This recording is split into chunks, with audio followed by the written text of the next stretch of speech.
હાલો, જય શ્રી કૃષ્ણ. મારા કિચનમાં બધાનું હાર્દિક સ્વાગત છે. આજે આપણે સાબુદાણાના એકદમ સરસ રૂ જેવા પોચા એવા આજે આપણે વ્રતમાં ખવાય એવા આપણે આજે સોફ્ટ એવા લાડુ બનાવીશું.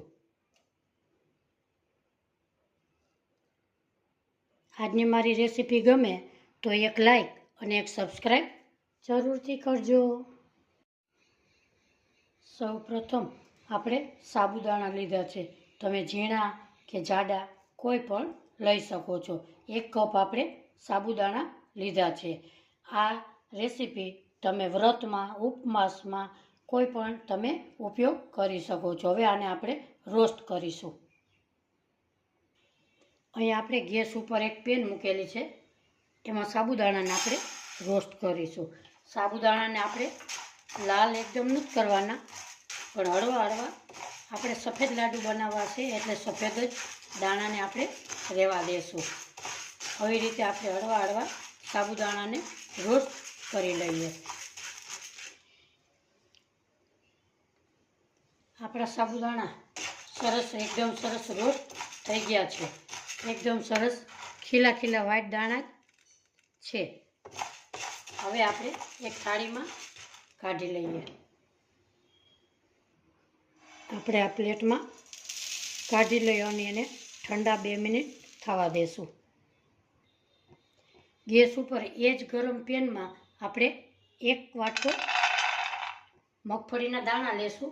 એને પણ આપણે રોસ્ટ કરી લેશું. એને આપણે એકદમ વ્હાઈટ જ રહે એવા આપણે શેકીશું. આવી રીતે એને પણ દાણા લાલ થવા દેવાના નથી. એને પણ ધીમા ગેસે આપણે રોસ્ટ કરી લઈએ. અહીંયા આપણે આછા એવા રોસ્ટ થઈ ગયા છે. આપણે આવી રીતે મગફળીના દાણાની ફોતરી ઉખડે એવા જ આપણે રોસ્ટ કરવાના છે. એને લાલ કે એવા બદામી રંગના શેકવાના નથી. ગેસની ફ્લેમ બંધ કરીશું અને એક પ્લેટમાં આપણે કાઢી લઈએ. મગફળીના દાણાને પણ આપણે 2 મિનિટ ઠંડા થવા દેશું. આ મગફળીના દાણા એકદમ સરસ ઠંડા થઈ ગયા છે. હવે એની આપણે આવી રીતે ફોતરી ઉખેડી નાખીએ. આપણે અહીંયા મગફળીના દાણાની બધાની ફોતરી આપણે કાઢી લીધી છે. હવે આપણે એને બાજુમાં સાઈડમાં રાખીશું અને એક મિક્સરનું બાઉલ લેશું. એમાં આપણે આ સાબુદાણા છે એને આપણે ક્રશ કરી લઈએ.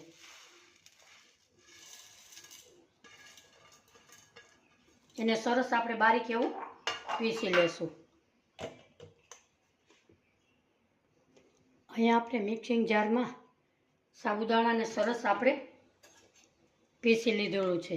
સાબુદાણા હાર્ડ હોવાથી આપણું મિક્સિંગ જાર એકદમ સરસ ગરમ ગરમ થઈ ગયું છે.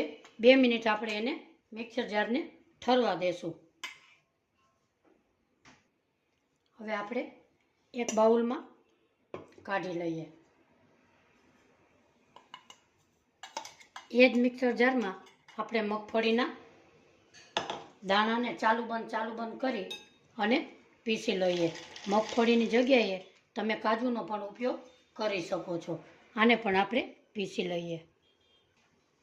આપણે અહીંયા ચાલુ બંધ એવી રીતે મગફળીના દાણાને પણ આપણે એકદમ સરસ ફાઇન પીસી લીધેલા છે. એને પણ આપણે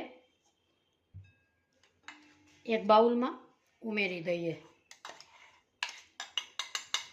હવે આપણે ઝીણું ટોપરાનું ખમણ 1 કપ લીધેલું છે. એને પણ આપણે આમાં ઉમેરી દઈએ. હવે આપણે ગેસ તરફ જઈએ. ગેસ ઉપર આપણે એક પેન મૂકીશું. એમાં આપણે 2 ચમચી જેટલું ઘી નાખીશું. એને આપણે ગરમ થવા દેશું. આપણે જે આ મગફળીના દાણા અને બધું પીસેલું છે એને આપણે એમાં ઉમેરી દઈએ. હવે આપણે એને લાલ નથી થવા દેવાનું, વ્હાઈટ જ રહેવા દેવાનું. આપણે એને આવી રીતે રોસ્ટ કરી લઈએ. આ લાડુ ખાવામાં ખૂબ જ સરસ સ્વાદિષ્ટ લાગે છે અને હેલ્ધી પણ છે. બાળકોને તમે બનાવી અને ખવડાવી શકો છો. આવી રીતે આપણે ધીમા ગેસે સરસ રોસ્ટ કરી લઈએ. ઘટે એવું લાગે તો 1 ચમચી ઘી એમાં ઉમેરી શકાય. આપણે આને ધીમા ગેસે રોસ્ટ કરી લઈએ. આપણે હજી આમાં 1 ચમચી ઘી ઉમેરીશું. એને આવી રીતે આપણે બધાને રોસ્ટ કરી લઈએ અને એની સુગંધ પણ એકદમ સરસ શેકા પછી આવે છે. આવી રીતે આપણે એકદમ સરસ રોસ્ટ કરી લઈએ.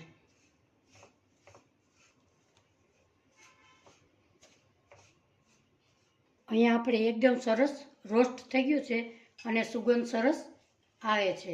એમાં નાખીશું આપણે 1 ચમચી એલચી પાવડર. એને પણ આપણે મિક્સ કરી લઈએ. ગેસની ફ્લેમ આપણે બંધ કરી દઈએ. 2 મિનિટ ઠંડુ થવા દઈએ.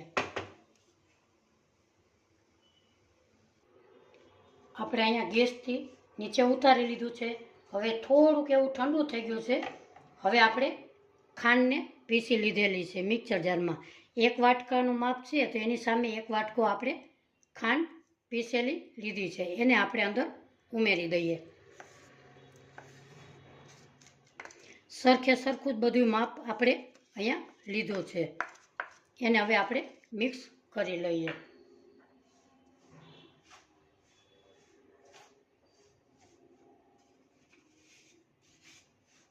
આપણે હાથેથી આવી રીતે મિક્સ કરી લઈએ.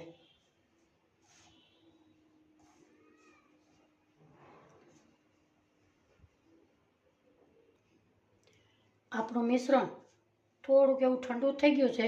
હવે આપણે લાડુ વારી લઈએ. તમારે જેવડો શેપ આપવો હોય એવડો આપણે આપી શકીએ.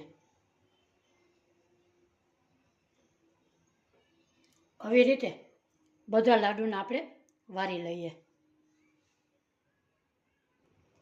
અહીંયા આપણે બધા લાડુ એકદમ સરસ વારી લીધા છે. આજની મારી રેસીપી તમને ગમે તો લાઈક, શેર અને સબસ્ક્રાઈબ જરૂરથી કરજો. કોમેન્ટ બોક્સમાં જરૂરથી જણાવજો આજની મારી રેસીપી તમને કેવી લાગી. આ રૂ જેવા સરસ પોચા એવા મખમલી લાડુની રેસીપી મારી તમને ગમે તો કોમેન્ટ બોક્સમાં જરૂરથી જણાવજો આજની મારી રેસીપી તમને કેવી લાગી. ફરી મળીશું એક નવી રેસીપી સાથે. ત્યાં સુધી બધાને મારા જય શ્રી કૃષ્ણ.